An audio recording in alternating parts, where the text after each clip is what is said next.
fallait une sorcière à cette époque, et une sorte de loto infernal est tombé sur cette petite femme qui vivait à l'Épanche-sur-Vologne et qui s'appelle Christine Villemain, quoi.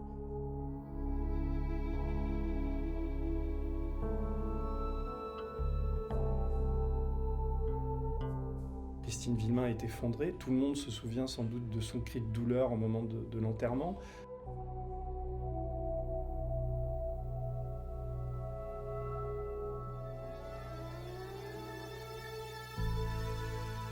Christine Villemain est partie civile dans ce dossier et elle pense que Laroche et des complices vont être arrêtés. Et puis, toujours dans cette année-là, sur l'année 84-85, il va y avoir un retournement de situation orchestré par les avocats de Bernard Laroche, des journalistes et des policiers de Nancy qui veulent récupérer le dossier.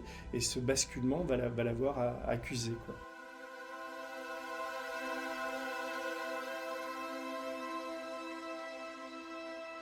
Et les policiers essaient par tous les moyens de la coincer. On va même inventer des charges contre elle, des cordelettes, il y a des manipulations de scellés, il y a des choses absolument abjectes qui ont été faites. Tous ces enquêteurs, ces policiers, ces psychiatres, qui ont voulu faire d'elle un portrait qui collait avec le meurtre, quoi. Donc non seulement c'est quelqu'un à qui on a tué son enfant, en plus on l'a accusé de ce crime en inventant quelqu'un d'autre. Même la littérature, même Marguerite Duras s'y est mise pour inventer un personnage maléfique, quoi.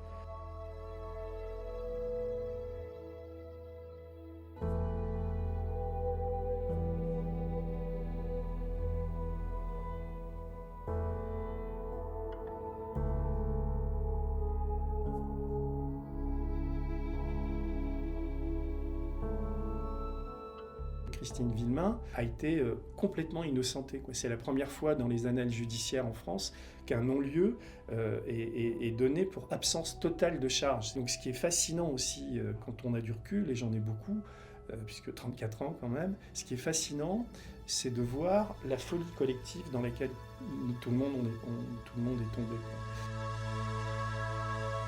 Elle n'était pas du tout prédestinée au destin qui est devenu le sien, quoi. C'est quelqu'un d'assez simple. On l'a un peu caricaturée en idiote en disant qu'elle lisait des bouquins d'Arlequin, etc. Mais elle a montré, d'abord tous les gens qui lisent Arlequin ne sont pas idiots, mais ça a été beaucoup écrit dans les médias. Comme elle savait peu gérer les médias, par facilité, les gens sont tombés sur ce genre de détails. Une chose qui a beaucoup parasité leur histoire et son histoire, ce sont les avocats, et en particulier son avocat. Garot, pour des histoires mercantiles, pures et simples, c'est-à-dire pour toucher des honoraires, a un peu manipulé, à mon sens, les parents et a fait poser Christine Villemain pour des magazines comme Paris Match, a négocié ensuite des exclusivités de photos, de naissance d'enfants, etc. L'a fait maquiller par des studios, des choses comme ça, de sorte que l'effet au niveau de l'opinion et du public a été désastreux, quoi. Les gens se sont dit, mais qu'est-ce que c'est de cette femme qui a perdu son enfant et qui sourit aux caméras, quoi, alors qu'elle était mangée par la douleur, quoi. Tout le monde a projeté des fantasmes maléfiques autour d'elle, quoi. Comment résister à ça ? Et donc voilà, elle a su résister, quoi. Mais il faut qu'elle tienne le coup jusqu'au bout, et qu'il y ait un procès au final pour qu'on approche de cette vérité. Je trouve qu'elle est admirable. Surtout vu ce qui se passe en ce moment, c'est-à-dire qu'on voit que les seuls qui veulent la vérité dans ce dossier, en dehors des juges, on peut dire, ou des enquêteurs, sont les parents. Et qu'autour d'eux, il y a des forces contraires qui sont très violentes, mais elles ne sont pas violentes depuis quelques années, elles sont violentes depuis 34 ans, quoi. Et je trouve qu'on lui doit ce procès. Le « on », c'est la société.